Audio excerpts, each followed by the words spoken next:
Hello and welcome to a lock-in at the Crate and Crowbar. This week we're discussing Mad God, an absolutely deranged stop-motion film about a descent into hell from the legendary animator Phil Tippett, and it is every bit as lurid, profane and brutal as a trip to hell could promise to be. I'm Marsh Davis, a mere demonic underling made out of lint and verrucas, and of course I'm here only to serve the unknowable whims of the terrifying beak-faced televisual alchemist, known to some as Jamie Britton. Hello. That's the last time you'll hear my voice. I'll be communicating entirely in sort of gibbers and screams and howls, and sometimes there'll just be the sound of my breath as I ogle something from afar. Yes, let's shape those baby noises and monkey howls into some sort of critical commentary. So, Mad God, what did we expect? What did you expect picking up this film?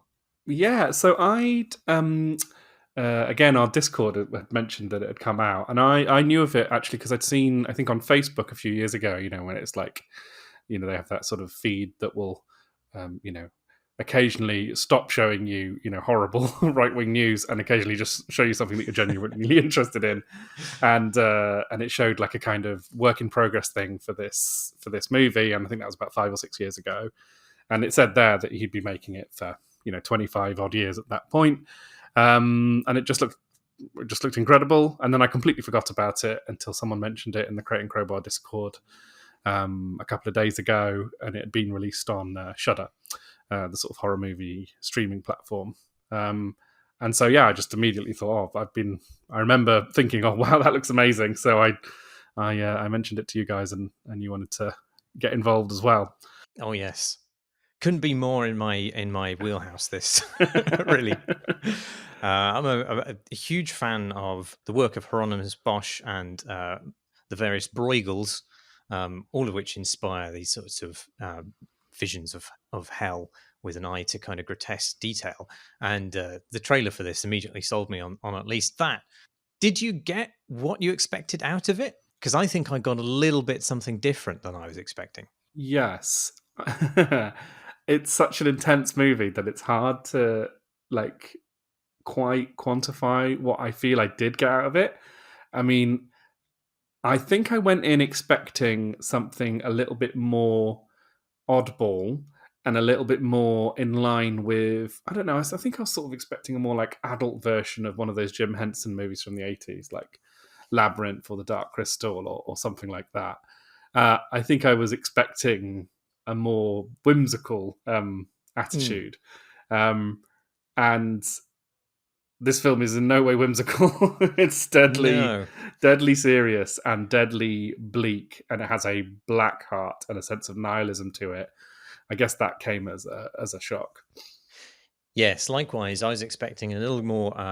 It is a humorous film in places, which we should talk about later, because whether that is tonally part and parcel of what else goes on, but I was very shocked by the level of nihilism to which it descends. Yeah. It was quite a bleak viewing, but there are moments of lightness in it. It's very short, but it feels longer. And I was watching it just on my laptop screen. The worst way to view a movie, and it was still at points unbearably intense and upsetting. That sort of almost that feeling of I want to get off, mum. It's that kind of the dodgems are going too fast for little old me. It's almost that sort of feeling to it. Well, before we get into I have prepared like a pre-spoiler plot synopsis for people who are interested. Very looking forward to that. It's going to be quite vague. Maybe before we get into exactly what the film is, maybe we should talk a bit about what it is in terms of the genre. Like, it's stop frame animation. Is that a thing that you're familiar with? Yeah, I do love it, and I think whenever it's been employed well in the kind of entire history of cinema, it's all, I guess there's a self-selecting group of movies which date back all the way to kind of, the 1920s and beyond, which have sort of stood the test of time because of their stop motion animation. there's an amazing quote I came across, which I'd never heard before, from Roger Ebert, who, when sort of comparing stop frame animation to CGI, he said, CGI looks real but feels fake, and stop frame animation looks fake but feels real, which I thought was a absolutely bang on description of it. So through the whole history of kind of, fantasy and sci-fi movies in particular, and stuff like King Kong, and then all the Harryhausen movies, Jason and the Argonauts, Clash of the Titans, and all the kind of stuff that comes along with that, particularly into the 70s and 80s. And then the kind of merging of that stuff into sort of special effects, with the sort of James Cameron movies and Steven Spielberg movies and all that kind of stuff. It's just an art form which just, I think, because the demands of it are so high, that it has a kind of self-selecting aspect to it, where the stuff that you do see tends to just be really high quality and really well thought out and executed on. And so even stuff like, the Wallace and Gromit movies, I mean, everyone loves those, of course, but like the sheer expertise that is clearly on display in there is just, it never stops being remarkable to me. Yeah, there's no room for fucking about with stop motion, because it takes such a long time to execute anything that there is a high level of intentionality behind everything that you see. I grew up with Aardman animation and the Cosgrove Hall animations. I watched their claymation Wind in the Willows more times than I can count. And I think my earliest career aspiration was to be an animator, weirdly.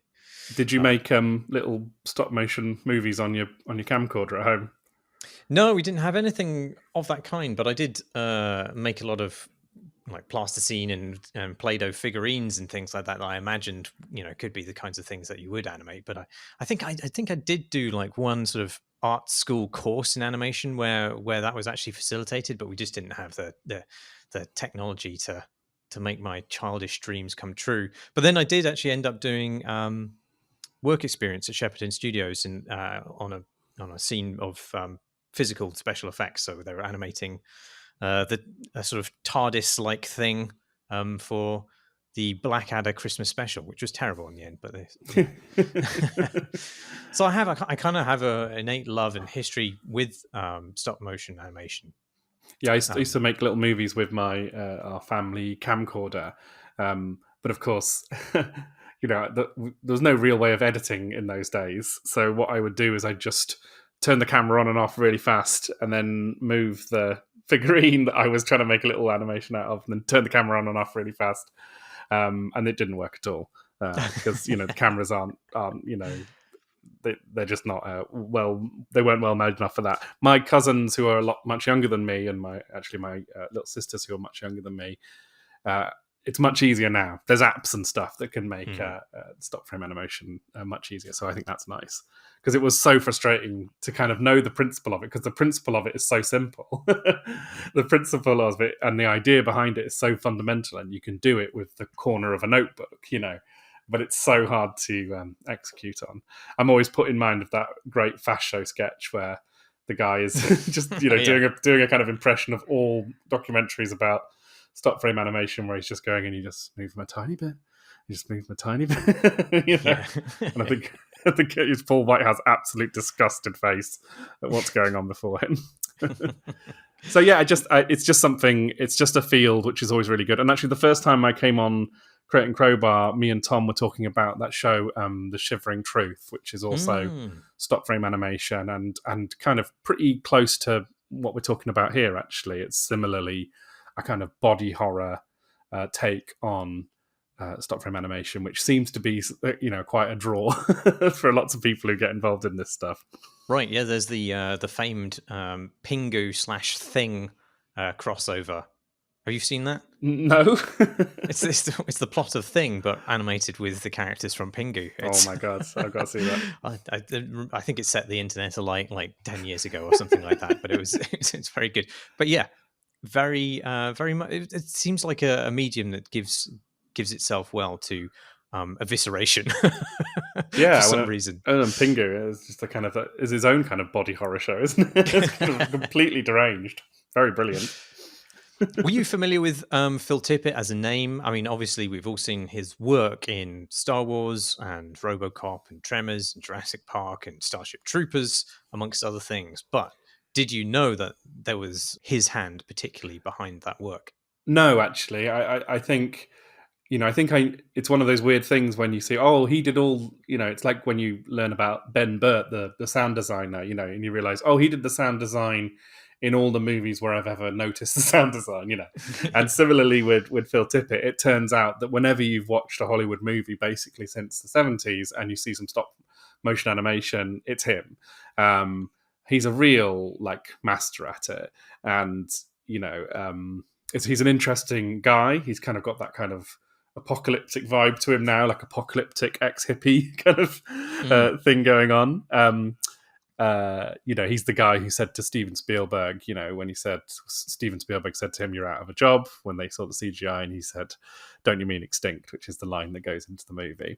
But he was he was so skilled with sort of animation and movement and things like that, that he managed to kind of keep a career, not necessarily working in stop frame animation specifically, but was able to kind of, despite, he says, not having any understanding or knowledge how computers work or anything like that, he was always just a kind of, which is why he has the dinosaur supervisor credit on Jurassic Park, which people are fond of screen capping and saying, "You had one job, Phil," which is very good. Which is the first time I think I ever saw his name written out loud. Is people memeing the credit in Jurassic Park. And then just looking back over some of his work, I mean, he did the AT-AT fight on Endor in is it Endor? No, it's not Endor. It's Hoth. Which, for my money, is probably the best action sequence in those original movies. Certainly, the AT-ATs are kind of things of wonder, I think. Placing stop motion animation within otherwise live action work. There's a certain affection that I have for it. Yes, it's funny, isn't it? Because it was the combination of CG and stop motion is the sort of special sauce that makes Jurassic Park still stand up, so well even today, really. The only bits in Jurassic Park which look dated are when they're relying fully on CGI, like the Gallimimus stampede or the Brachiosaurus at the beginning. But everything else is just this kind of brilliant mix of mostly robots and stop frame animation with the occasional bit of CG to kind of kick it up the arse, which is very clever. And yeah, just kind of looking through, one of the main credits that I was really surprised by is Starship Troopers, which I just adore. Starship Troopers. I think it might be one of my favorite movies ever made. And he designed the insects in it and basically, by all accounts, co-directed all the action sequences in that. And the aliens in Starship Troopers, I just think, are so amazing and such fantastic monsters. Generally, and the way that those sequences and the battles in that movie are choreographed and executed is just amazing and just really awe-inspiring, I think. So yeah, I think that was one I really jumped out at me, as well as Tremors 2, which Tremors 2 is a very silly movie, as is Tremors 1, but Tremors 2's got the graboid pods that can walk around and are quite cute.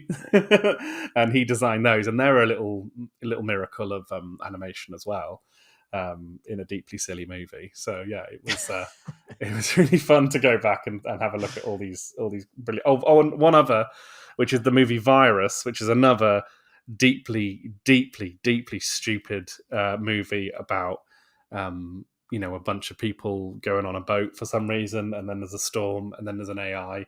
But it's got a bit at the end where, spoiler alert, Donald Sutherland gets put in a big mecha robot suit and is stomping around chasing Jamie Lee Curtis, and it's completely insane. What the fuck is this film? Are you sure you didn't imagine this? Yeah. No recollection of this at all. Yeah, Virus, 1998 or 9's Virus. Which has the plot, which is the same plot as several movies, and also one of those Dark Pictures anthology video games as well, where it's a bunch of ne'er-do-well kids end up on a derelict boat, which has got monsters and robots on it and stuff, and then there's a storm, and they have to survive the storm with the Gribblies. Anyway, I digress. But that film is stupid and in a good way. Yes. So, Mad God, then, I mean, he spent how many years making it? It says shot between 1987 and 2020 in the credits, which gives you a sense of the scale of the project and how much wear and tear it did to the man who made it. He says he had, he was obsessed for a period of time doing absolutely nothing other than thinking about and making this film. He hated working on it towards the end. He had a psychotic snap while working on it and had to be sent to the psych ward by his own account. And you can really see why. He describes the kind of conception of this film as almost like automatic writing. Like he felt like he was a conduit for some other vision, and he was just putting it together. It is nightmarish to behold. It is a descent into hell. The extent to which that is literal or metaphoric, it's not quite clear. We follow a character wearing a gas mask and a helmet, swaddled in this thick trench coat, as they plunge into successive abyssal realms populated by these just monstrous, demented, and corrupted souls who are variously torturing, enslaving, killing, devouring, and copiously shitting on one another. And he's following this deteriorating map to some as yet unknown goal. The manner by which this is depicted, I think, is as grotesque as I think the human imagination has been able to conjure. Yep. And along the way, we pass these just industrial scale horrors. There's perpetual warfare, vivisection, brutality, and just a huge amount of poo. There's sometimes almost slapstick. It's always stomach churning.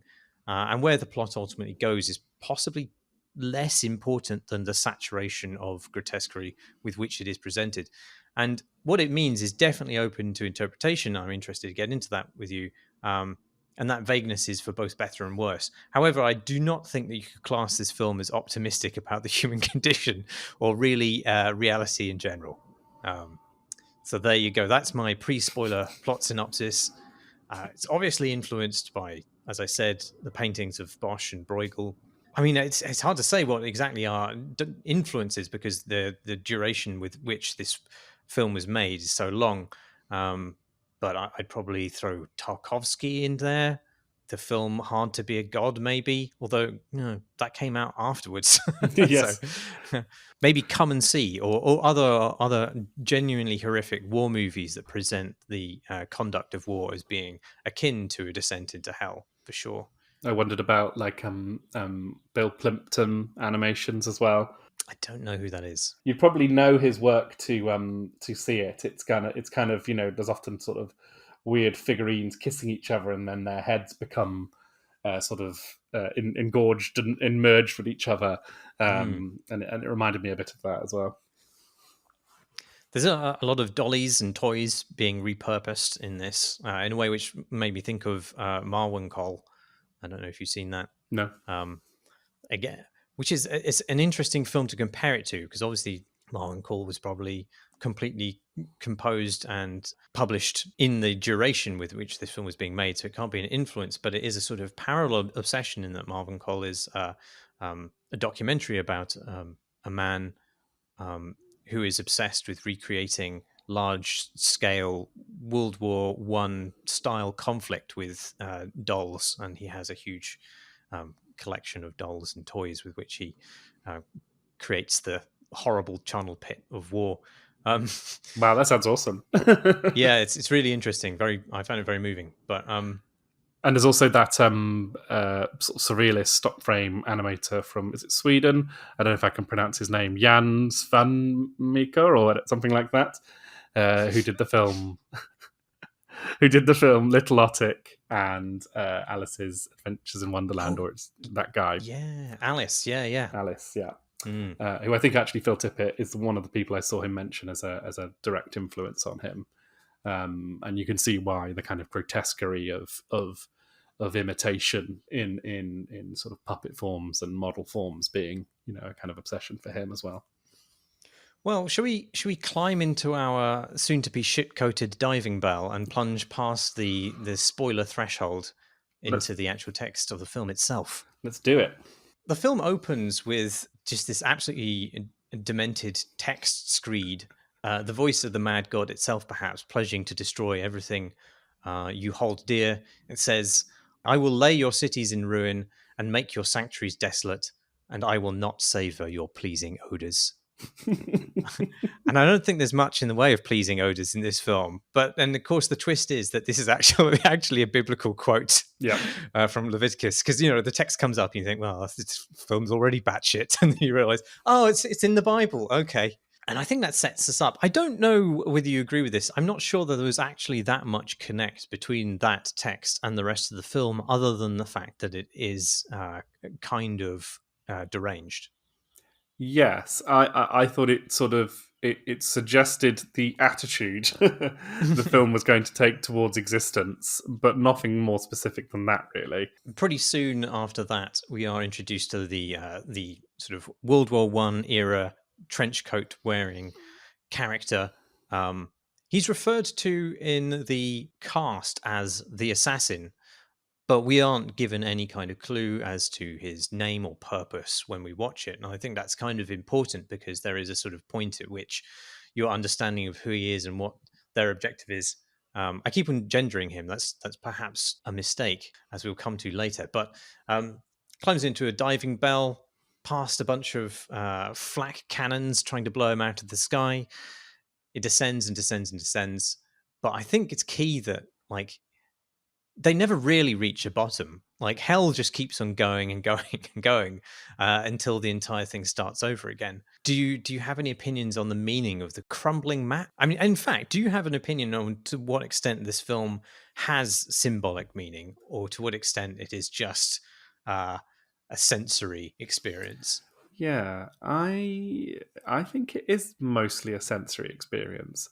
I think it when it works, when it's doing its job best, is when it's kind of assaulting you with image and sound and kind of quote unquote meaning. These things got flying at you, and you have to sort of do your best to sort of keep yourself grounded amidst all this sort of maelstrom of horror. I mean, it's not so much a movie that has a dream logic to it. Although you could make that argument, I guess. But for me, it works as a kind of. I feel like the movie thinks that to give something a sense of dream logic would be to give you a way out of it. Like, if there's some logic to this world, then that means it's somehow solvable, or somehow escapable. And what I kind of loved / barely tolerated while I was watching it is the sense that that's just not the case. That anything that's going to be, like, even in a sort of poetic sense of rise and fall, of struggle and triumph and all that kind of stuff, it just kind of keeps being taken away from you the moment you see it. So I think for me, that's why the movie doesn't need to make sense so much, or rather, I don't want it to make sense so much, because I'm enjoying the kind of force of it, like standing in a blast tunnel. Yeah, I don't think it's wise to apply a lot of the kind of normal storytelling discussion to this. The person you believe to be the protagonist is not really the protagonist at all. Maybe not even an antagonist. And I think it's a mistake also to treat a lot of its imagery as directly metaphorical. It would be very easy to look at some of the scenes of, like, mass scale workplace accidents and be like, what does this say about industrial society? But I don't think it's necessary. I think it's just it's sufficient that it is horrible. Yes. I think one of the interesting things it does, and one of the things that I think seems a little bit less revolutionary now than if he'd like made the movie when he first started, if he'd made it in a year in the late 80s, but like how your sense of space is confounded in this, and how there's sort of boxes within boxes within boxes, which start you again back at the beginning, and how you can sort of open a panel in the floor and end up in a completely completely different space. It doesn't feel continuous at all. And I think there's been quite a lot of movies in the last 15 or so years in particular, which have like played with that. I'm going to talk about Christopher Nolan. I'm not going to slag him off this time, but like Oh, go on. Go well, I on. actually think he does a fairly good job of the puzzle box thing in Inception and all that kind of stuff. And also like even the Doctor Strange and things like that. So I think that has less of an impact to us now, but I think it's still really interesting that like he really tries to confound our sense of order and how things follow from each other. Except they do just about follow. It's not a kind of complete jarring tone shift when he opens one of those trapdoors and jumps down, but it's just enough to make you feel deeply uneasy about what you're going to see down there, and it's never good. There's never anything nice down there. No, there really isn't. I think the crumbling map, I mean, it serves just to project a sense of disgust and anxiety onto the whole operation. There's something horrible about trying to find your way, and the very thing that is going to help you find your way falling apart in your hands. Obviously, that's just a horrific state to be in. But also the map itself is this sort of nasty, fleshy palimpsest, is disgusting to behold, and the characters. Occasionally kind of the camera focuses on the character tracing his finger along this largely unintelligible map. It's all of it just serves to kind of underscore a sensation of disorientation, and not only disorientation, but a profound inability to be oriented, which is alarming, I think. Well, it's like it's sort of saying to you like the things you carry with you in life that you think are the things that guide you and the things that you can rely on are just as decayed and broken and fallible as the world you're trying to navigate through. You have nothing to lean on and nothing to refer to ultimately, because everything's made of the same stuff, and that stuff is shit. It's kind of. I think one of the sort of vignettes of this film that is going to stick with me the most visually is a scene very near the beginning where this trenchcoat character, the assassin, opens a door to a room and just scans this horrendous scene. There's a monkey on a vivisection table, kind of calling plaintively towards the character as though he wishes to be released. There's some kind of salamander in a tank, and then there's a really horny doll masturbating in the corner. And the character just sort of backs away, closes the door, and moves on. I think that sort of really sets your expectations for what's going on. The character is not here to save people, for one thing. That's underscored by the scene. But also just the level of suffering to which they are required to be indifferent to is established here. I also think the monkey noises are important because, as you said before, there's no real speech in this at all. There is a lot of screeching, a lot of monkey screeching, baby babbling. What do you think about the sound design in general, and also the choices specifically to reduce speech to animal gibberish or baby gibberish? Well, I mean, I think, it's not something we like to talk about as human beings, isn't it? But we are monkeys. We're moderately successful monkeys, and even that's up for debate at this point. And I think that kind of division in us between our animal sides and our human sides. One of those things this movie does, I think, is really go out of its way to mash those ideas into oblivion.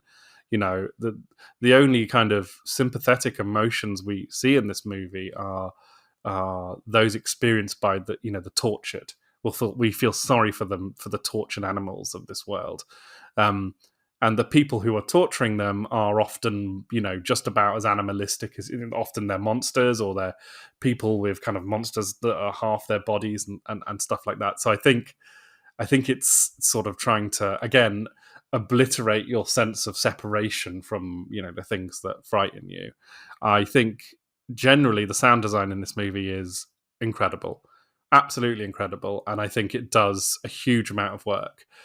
for the movie. I think the person doing it is a similarly Phil Tippett type guy, some sort of genius. And I think the sound design is just out of this world good. If it wasn't for the third series of Twin Peaks, I think just kind of completely moving the goalposts on how much storytelling you can do with sound design, I think this comes a close second to that. Yeah, it's always alarming. I'll never but forget always opposite. the sound of the clock ticking, which is that kind of sort of a doing, but the most frightening doing you've ever heard in your life. Yeah. Talking of the tortured, we quickly move on to a descent past these gigantic soldiers with what seem to be bollock heads being electrocuted continuously until they defecate, their shit pouring into the slathering mouth of an android head with wild rolling eyes. And I feel like a lot of this imagery is like daring you to pin a metaphor on it, but I think that would always be crude and a mistake. I think, again, like I said before, it's just enough to say that this is really bad. Yeah. It's a bad place to be. And funnily enough, this moment freaked me out a lot because a few years ago I tried to sort of work on a project which was a similar kind of hell type vision, and I came up with something very similar. I had these this image, a very similar image in my head to this, enough to make me think like, ooh, like, is this a common dream people have? Is this a common nightmare? It made me feel weirdly connected to it, which is strange. Like that way everyone has dreams about driving cars and they've forgotten how to drive and all that sort of stuff. I wondered if this particular image was a sort of shared Jungian bit of detritus. I've not had this one. Not had this one. Not had the bollock electrocuting ship self dream. No, well, this time. Well, I'm surprised I didn't dream about it after watching the film, to be honest. I did have quite a disturbed night's sleep. But yeah, I think one of the reasons that it kind of lends itself so easily to slightly lazy sort of metaphor, I suppose, is that there's an awful lot of sort of work / labor being done in the film that is not being rewarded, let's say, from this android poo drinker. I believe, anyway, it's hard to exactly get the continuity here, but I believe that machine produces these endless hordes of poo / lint workers who wander through the world doing menial tasks only to be crushed and smashed in unending industrial accidents. The commandant of this realm seems to be this floating conglomeration of television sets depicting a mouth and charred lips with dirty teeth that speaks in baby babble. But during that scene, or that sequence of scenes, a lot of the kind of ways in which the violence done to those workers is set up is quite slapstick. Like, you're always waiting for what's going to happen next. There's even a part where these workers erect this huge obelisk, and it pans right past all these line of other obelisks, and a worker on the other side of this line sort of just takes a rest for a moment, leans against an obelisk, sets off a domino chain, which ultimately crushes those initial workers. Obviously, that's meant to be like funny, but did you find it funny? Is it right that it's funny amid all this other horror? Yeah, I don't know. I don't think I did find it funny. I think this scene in particular is the moment where the movie really really kicks into a new gear, because it goes on for a long time, this scene, or at least it feels like it. The camera moves away from our quote unquote protagonist, and we just take in this horrifying nightmare for quite a while, and sort of seeing these shit and lint men dying senselessly. I bet he hasn't played Ed's game Inside, but there's actually quite a lot of that here. I think he's drawing from a sort of similar, again, a similar sort of Jungian collective unconscious well. There's even moments which almost seem to be directly quoting it, where they're all sort of walking in lines. And again, similarly to that kind of, the deaths are done with no sense of weight at all. They're just these like senseless death after senseless death. Yeah, I found this bit really alarming. I mean, it's I guess the thing is it sort of starts off maybe a bit funny and maybe a bit like sort of squishing ants, but then it Yeah. just keeps going and going and going, and it wears you down.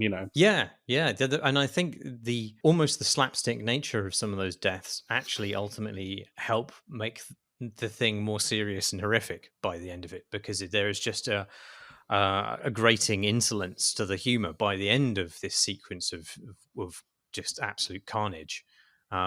That you begin to find it an additional layer of disgust, whereas the humor at the beginning is almost a distancing technique.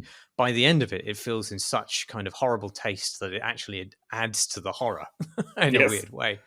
Yeah. And I think that kind of comes to a head when Big Bollock Pooping Tumor is introduced, who is seemingly some sort of creature that keeps these workers in line because it murders them whenever they do anything that isn't labor. In fact, it just seems to have murdered them mindlessly anyway. But at one point, the trench coat wearing character finds the hatch that'll take them to the next level of hell, or at least away from this terrible place. And there's a brief moment where one of the Poolint workers looks at them, and they are tempted to take them with them out of this place, but then decide not to. And that creature, the Poolint worker, is horrendously torn apart then by the Big Bollock Pooping Tumor creature. That denial of kindness is, by this point, deeply perturbing. Yep. It is, and it resists standard story structure. In any other movie, this would be the moment where he's going to take this guy with him, and they're gonna be friends, and there's going to be sacrifice, and they're going to help each other. No, he's just dead within 3 seconds. The movie refuses, makes you think that might happen, and then takes it away from you, instantly, which I thought was. I thought it was very exciting, actually, because for a moment I was like, are they doing a more traditional movie than I thought I might be in for? No, they're not doing that.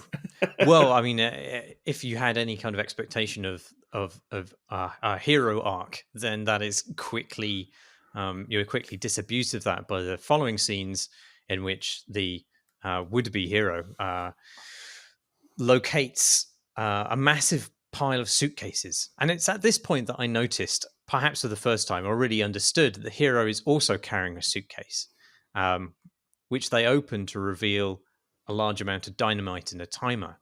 And it seemed clear to me, although other synopses of this film suggest other interpretations of this, that the big pile of suitcases implies that this place has been visited by many, many preceding assassins, all with their own suitcases, which then did not blow up, clearly, because this place still exists.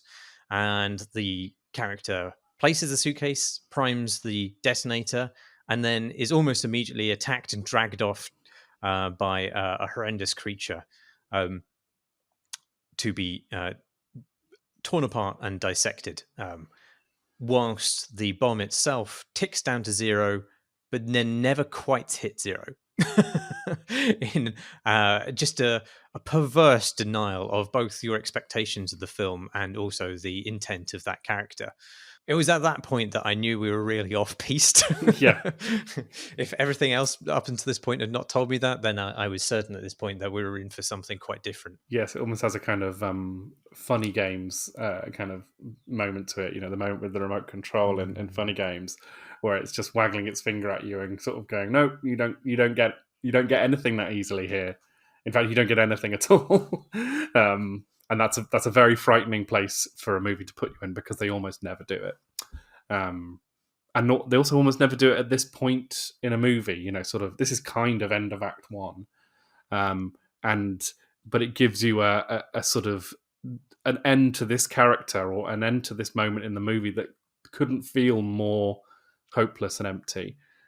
For me, that interpretation you mentioned is absolutely correct. And these are just beings who are constantly sending these bomb wielding, men or women or whatever they are into this place, and the bombs never go off, and this has been going on for decades, years, millennia, and it's just this kind of pointless exercise in something that's never going to succeed. What's so dismaying about it is that the bomb wielder themselves doesn't recognize this, having seen the huge pile of unexploded bombs. There's just something doubly futile about it, that they don't even change their course of action, having known that millions, if not infinite numbers, have preceded them and failed. Yeah. It's that thing about doing the same thing that has failed before and expecting a different result. Yes. Yes. It doesn't end well for them, though, because they are captured and tied to a gurney and then horribly dissected in scenes that mix live-action silhouettes with what appear to be live-action, which has had frames dropped from it in order to make it look more like stop-motion animation, and then sort of dirtied up with this Grindhouse Grain effect. Did you find that an effective technique? It just about. I think the movie needed, some kind of connective tissue, as it were. I think these were probably the least successful. I mean, they're just. I really like the stop frame animation, and it's just, normal film with frames removed is just a little bit less convincing. They do go quite a long way to mediate that, I think, by quite how long this scene goes on for, and how much stuff they're getting out of this dude, because it really is something to behold. How did you feel about that? Yeah, I felt the same way as you. I didn't find it quite as affecting as the stop motion, even though that should feel more real since they were using actual human actors to do this stuff. But it didn't quite work for me. I have to say, I think it would have been more successful without the Grindhouse Grain effect over the film, which I've seen in just too many low budget bad horror films that try to excuse the fact that they're bad by saying, but we're harking back to the 70s, by putting just a shitty dirt covered filter over everything that happens. So it reminded me of that, which is perhaps not the sort of inference I was meant to take from it. But the stuff that they were getting out of the character, again, like, you just want to sort of project meaning onto it. Like, they're pulling out coins and pearls and jewelry, and then books just kind of absolutely covered in gore from the center of this assassin creature. What are we meant to take away from the contents of this person? Are we meant to be thinking, but what is this character is motivated by money or something like that? I don't know. I don't know that it needs to be even that cerebral. I think it'd be a shame even if you engaged your kind of analytical senses in a way. Yeah, at no point was I sort of wondering what they were looking for. It's just like, I think what I was hoping was that it would stop. Right. It's so, it goes on for so long, that scene, and you just the sort of mounting horror as that guy is pushing his arms deeper and deeper into this guy's chest, like he's like Mary Poppins duffel bag, pulling out ever more unholy objects. Did you find at this point, had your sympathy for that character been exhausted? Did you want them to survive? Did you expect them to survive? Yeah, I wanted him to survive. Yeah, they give him an eye. You can see his horrible, tortured eye. I did feel sympathy for him, but I think I wanted them to kill him, and so his suffering could be over. That's the kind of debased place this movie puts you in. Ultimately, it's just, please just end it. Kill the poor guy. And yeah, I think, again, if they'd done a thing where they were like pulling, a bit of gold out of his stomach or whatever, then that would, you could say, "Ooh, capitalism," or what do we truly made of, and all that sort of stuff. But because it goes on for so long, and because there's just big piles of stuff on the floor while they're looking for this other thing, which we'll get to, as you say, it resists a easy explanation and just immerses you in the horror of the moment of it. Yeah, And the horrific thing that they are searching for appears to be, I don't know, some sort of vertebra baby. yeah.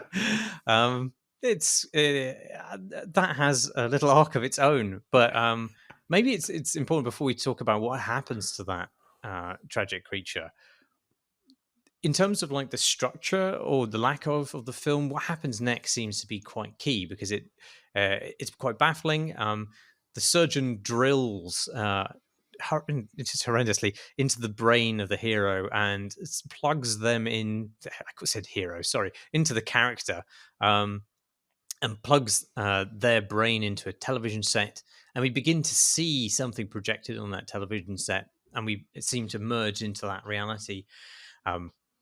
It's not clear where we are temporally because I thought at first that what we were watching on that TV screen as it becomes, as it fills the frame of the actual movie itself, is what preceded the assassin's descent into this realm. We see this long-nailed man called in the cast notes as the last man. He seems to be some sort of priest who's presiding over a world that is just every bit as gross and fucked as the one that the assassin then descends into, but with more kind of explicitly fascist and religious overtones. And it's clear that this man is in some way dispatching these assassins to the hellscape that we've previously seen. But then it cuts back to, and I think back and forth between the voyage of either another assassin or the same assassin that we've seen in some past moment, and what is happening to the vertebra baby. So it's not clear where we are temporally, whether that matters. Do you have any kind of interpretation over whether there is a kind of narrative logic here, if it requires one? I mean, I think what the movie sort of prods you to do is try and look for one. I was sort of thinking, along the same lines as you, but actually, the movie doesn't finish the circle. It does everything but finish the circle. It takes it off in all these weird directions, but then it doesn't bring it back on itself, at least not in the way you expect. So, I found this scene with it's Alex Cox, actually, the movie maker, the sort of punk filmmaker, playing the last man with his long fingernails. And yeah, it's just, it really puts you in a state of discomfort, I think. And I was kind of, pretty upset, pretty upset by what was going on there. And I think the lack of connection is what frightened me the most. Is that it doesn't give you a rope to pull yourself back to where you were. It sends you off in another direction unexpectedly. Yeah, one of the directions that we go in is seeing perhaps a second assassin's journey. They appear to be slightly differently dressed from the assassin that we've seen before, so I assume it's a different assassin. Very similar in every other regard, though, and they go through a similar sequence of hellscapes, like a shattered city with these giant viruses descending upon it. Oh, I really hated those things. They were so scary. The way they kind of zapped like a little bug zapper just pointlessly at the people below. Really unnerving. That just these things sort of descend from the heavens and you don't know what they're going to do.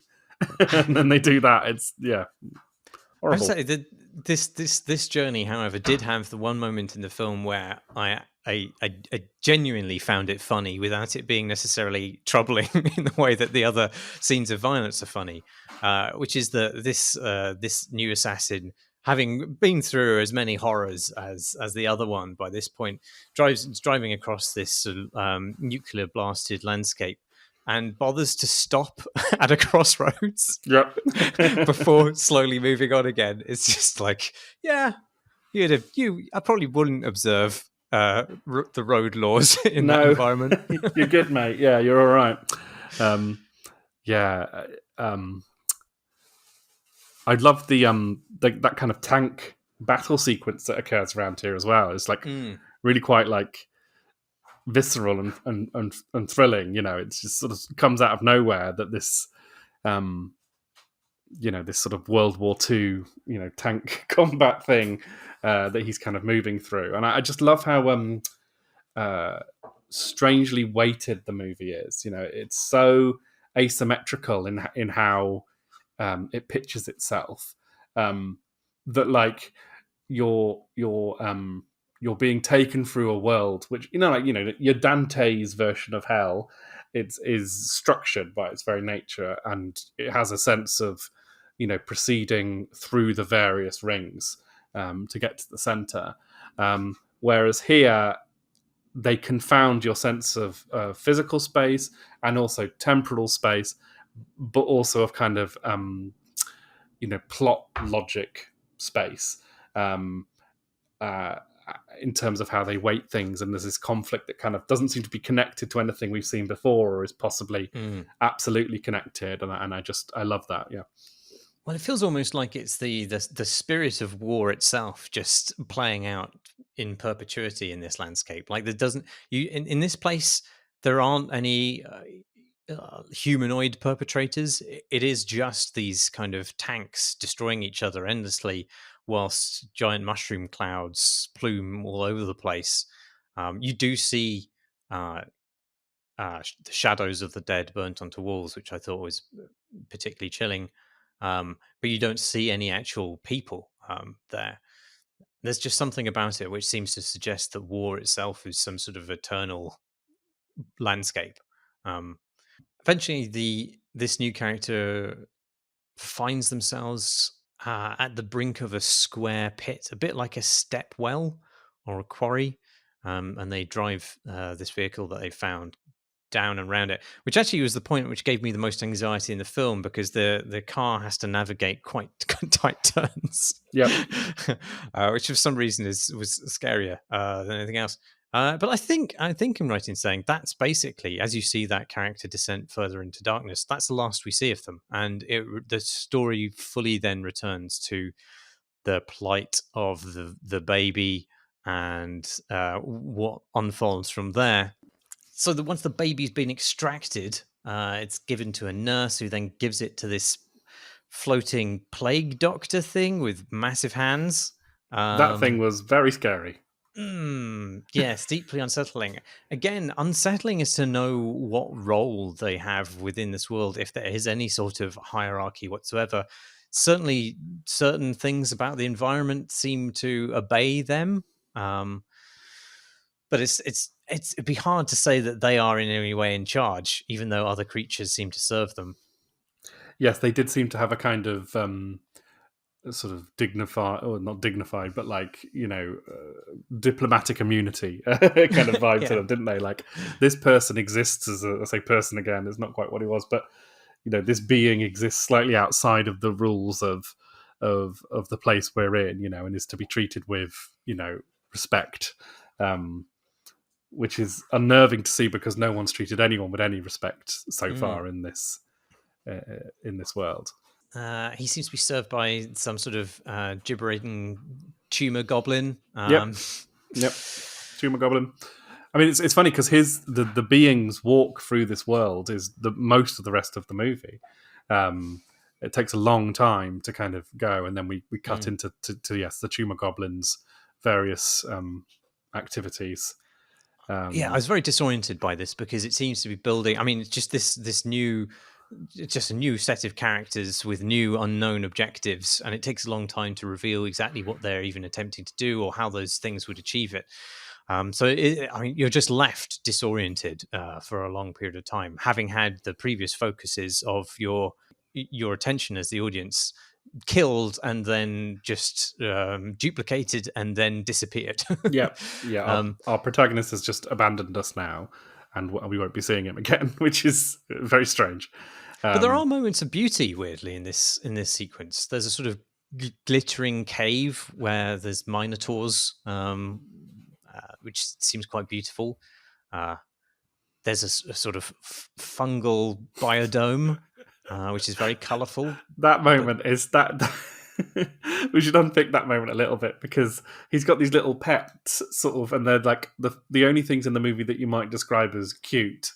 These little, very colourful. It's hard to describe what they are. They look like kind of donut men or something, and Yeah. they're snorting worms up their noses like cocaine. And there's like a mummy one and a baby one, and then he unleashes his horrible spider monster into their pen, who eats them, eats one of them. And then I think there's a table of them playing like cards, and they just sort of look over at this spider taking away one of the young. Yeah, really horrible. Yeah. But also the few moments of colour. Yeah, in a it's psychedelic way. really striking. It's like, yeah. I mean, one of my least favorite bits is those two monkey things digging in the shit, who are fighting each other. It's extraordinary in a movie full of extraordinary animation. Like, this sequence is absolutely brutal. These two figures trying to kill each other with spades, and then the horrible tumor goblin comes along and electrocutes them, viciously to stop them from fighting. Making them vomit and shit, and then they start off again on the shit shoveling, clearly only to start fighting, again any moment now. Really, really horrible, but really amazing sequence, I thought.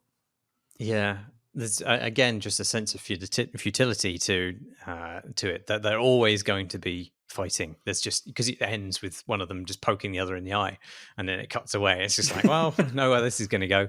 Very good secondary motion animation on that monkey's swinging dick, though, I have to say. That was very really gave you a sense of momentum. Yeah. It's funny because there's a lot of sexual organs in this movie, that are parts of monsters. But like like that monster you described earlier, which is like a bollock monster, in the sort of the torture scene in the early on in the movies. It's also like a boob monster and a vagina monster and a penis monster and an anus monster, kind of all happening in one horrible monster. And I thought that was kind of, I've never seen quite so many horrible, twisted sexual organs, sort of punched into one ball of flesh. Really, really horrible.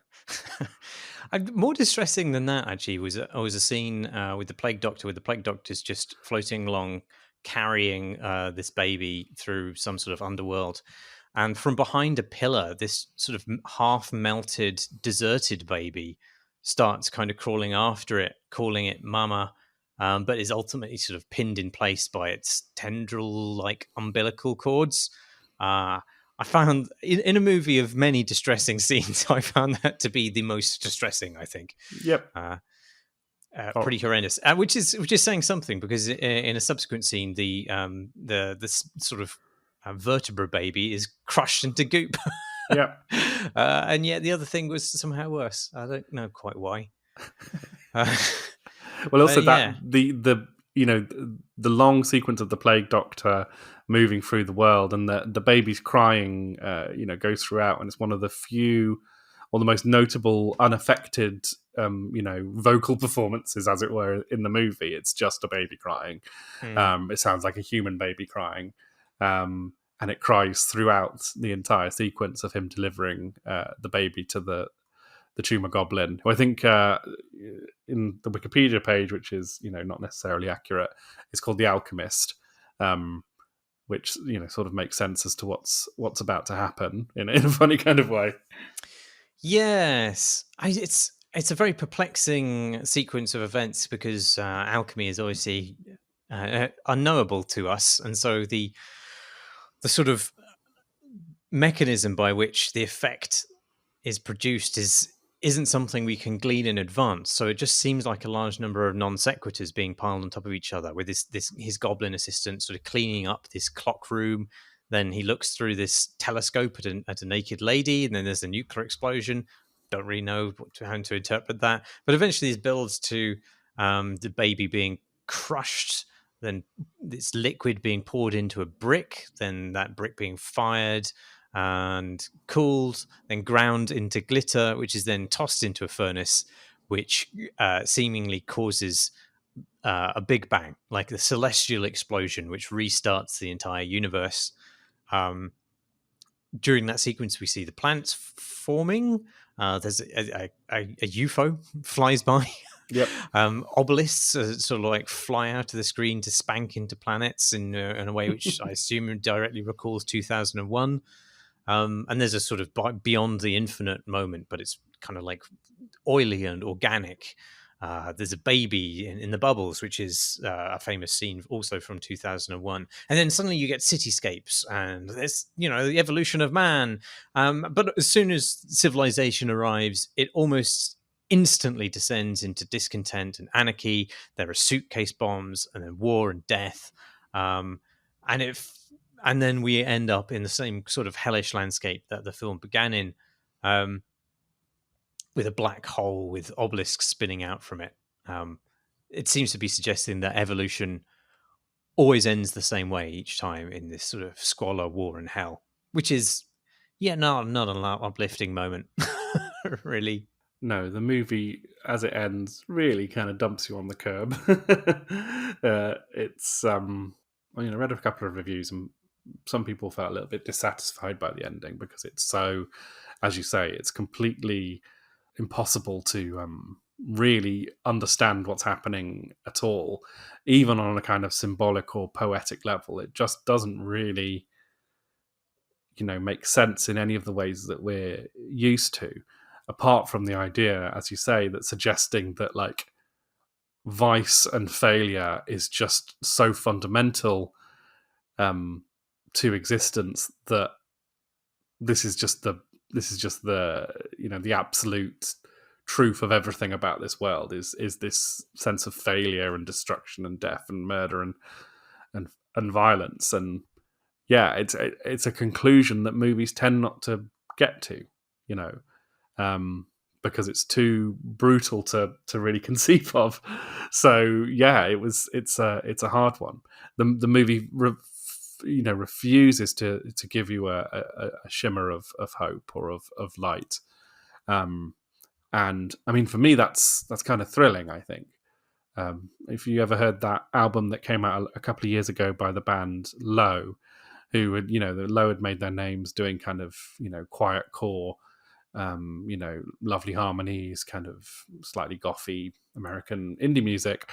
And then they came out with this album in the wake of Donald Trump called Double Negative, where they smothered their sound in distortion and electronic effects and all sorts of unusual sound effects, and made a masterpiece about hopelessness. I think that album is, and it doesn't give you the ray of light at the end. It just reveals a way of feeling about something, and lots of my favorite things, I think, sort of regardless of some of the bleakest things are some of my most favorite things, because I don't know why it is. I'm not a particularly bleak person. I think there's something admirable, I guess, about staring so fully into the abyss and not giving yourself a ladder out of it.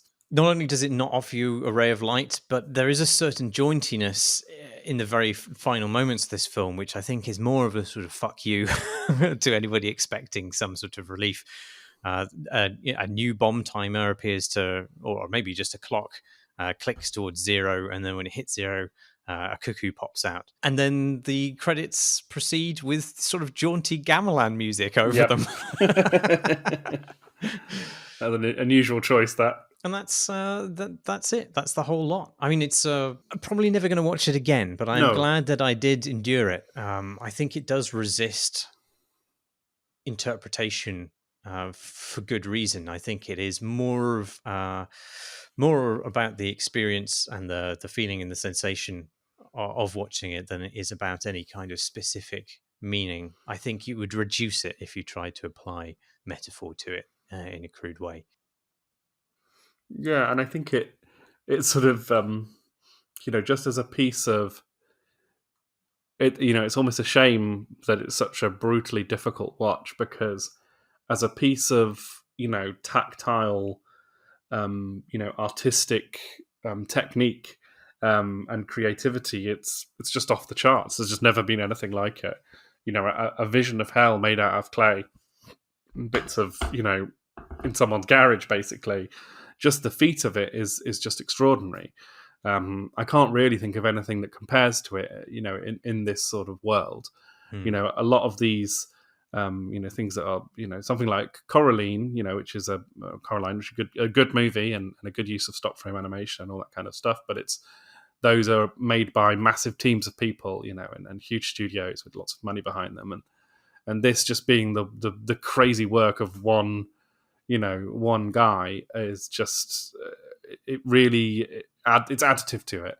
I know we're all very deaf of the author these days, but to me, the fact that this was knowing going into this that this was one man's work essentially and one man's vision of him delving into his own worst fears and just sort of automatic writing, an act of automatic writing, made it all the more fascinating. There's a meta level to it, which is, I don't know anything about the guy really, but the fact that it has a single author and that he has, worked in the background of things, and this is his sort of first foray into something he's entirely authored himself is really fascinating to me. Yeah. I can't imagine there'll be a second one. I hope he lives a long life, but I suspect another 30 years would be quite ambitious. But yes, it is the work of one man principally. I think there are other animators credited on it, but I assume they took quite a lesser role and perhaps helped finish it really, rather than contributed to the vision in a kind of really key way. Yes, I think he said as much. Yeah, it certainly feels like no, there would never be a Pixar writers' room which would ever conceive anything like this. It's though the Pixar movies are often heralded, or at least they were in the 90s, for being that similar sort of thing we were talking about at the beginning. Whereas when you're working with animation, it's so hard to do and so painstaking that you can't afford to fuck it up, which is why all those early Pixar movies had such superb scripts, kind of completely airtight. And this doesn't have an airtight anything; it's full of holes, and that's a wonderful thing, I think. Would you recommend it then? Yeah, I'd recommend it. I think it's like a theme park ride, but made of shit and blood. it's like it's a trip. I think that's why I'd recommend it. It's one of those things where it's a horrible ordeal, but it's also made out of plasticine, so you're safe in that at least. And I think it makes it a really unique experience if you can stomach it. I would struggle to see this in a cinema, I think, but I would probably just about manage it and come outside with a real feeling of horror and despair. But the kind of horror and despair where you're like, right, let's go and have a lager. It's kind of it's a sort of safe place for those things. For now, it is trapped on Shudder, but you can get a free temporary subscription to Shudder, which you'll then forget about and get charged at least once. Yes, basically a law of the universe that you get charged by Shudder every time you try and open up a cheeky free trial with a spoofed email address. Yes, well, I mean that's exactly what happened to me. I have a year's subscription to it because I can't remember what film I think it might have been Train to Busan maybe that I got it for. It was a great movie. Do you have any other recommendations of things that are on Shudder that people with a week of free time should look out for? Yes, actually, there's one called White Girl, which is a good short film on there, which I can recommend, which is directed by Nadia Latif. I also like they've got like a horror host on there who does like horror like in the American style, Elvira type way, called, I can't remember his name, but he's a very funny kind of American guy who, by all accounts, has been a sort of character on TV over there for several decades, and he does really good introductions to Grindhouse movies and stuff like that. So I like those as well. I'm not a huge horror movie fan in general, so my year-long subscription to Shudder has not been particularly fruitful. But there are some really good things on there. If you haven't seen the Babadook or A Field in England, or Ginger Snaps, all classics. A Girl Walks Home at Night Alone. A Girl Walks Home Alone at Night, rather. Yeah, is very good. They've got Wreck, the original Spanish Wreck on there, which is really horrible. That absolutely fucked me up. Yes, Sorry. it's a deeply scary movie. Yeah. Oh, they've got the ABCs of Death. Oh, I think one thing I'd really recommend actually is, I think they've got it on here. I'm just going to type it in there. I think they have the VHS anthology movies. And the most recent one of those, which was called, I think it's VHS 94. Yes, that one has got one absolutely incredible sequence in it. I think it's the middle one, which is done by an Indonesian director, which is similar to this, actually, a horrifying voyage into hell, although it only lasts 15 minutes rather than an hour and 20 on that. So I definitely recommend that. I mean, I like those horror anthology things because they're often quite bad, but pretty they last 50 minutes, so who cares? You get to see a lady puke acid over another dude's face, and that's fine. That's what you're there for. That's what cinema was made for. That is what cinema was made for. Heathers is also on the service. Oh, great movie. Is that a horror film? No. I don't remember it being a horror film. I thought it was like a coming-of-age school drama. Yeah, with a kind of black comedy element, but it's definitely not a horror movie. Inexplicable, but welcome. Another one it's got on there, just one more recommendation for Shudder, is Possum, which is a really horrible horror movie directed and written by Matthew Holness, Garth Marenghi himself. Oh, really? I didn't know that. Yes, which is a sort of chamber horror movie with just 2 or 3 characters, and yeah, it's great, really good. I'm not sure Mad God is really a horror film. I mean, it's obviously horrible, but I don't think it relies on really the same tropes as Shudder seems to normally deal in, with some of the exceptions that we've just listed, really. No, it's a sort of, it's hard to classify, isn't it? It's hard to classify what it actually is.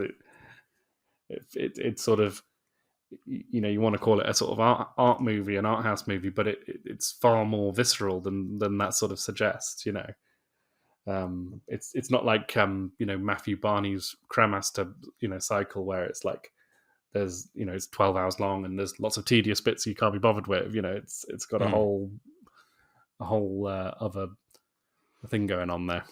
Yeah, it's almost documentary in a weird way, in that it's like the indulgence to one man's psychotic break over a long period of time. Yes, yes, it is. It's like, here is a documentary about the horrible things I see in my head just before I fall asleep.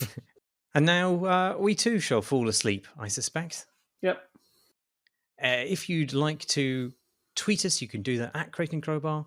All of these recordings are uploaded as videos to YouTube, where you can find other nonsense by us. The address for that is youtube.com/Crate and Crowbar. Thanks as always to our backers on Patreon. You can back us too at patreon.com/Crate and Crowbar, or you can simply join our lovely Discord community, the link for which is on our website, crateandcrowbar.com. That's it. I've been Marsh Davis. I've been Jamie Britton. Thanks for listening, everybody.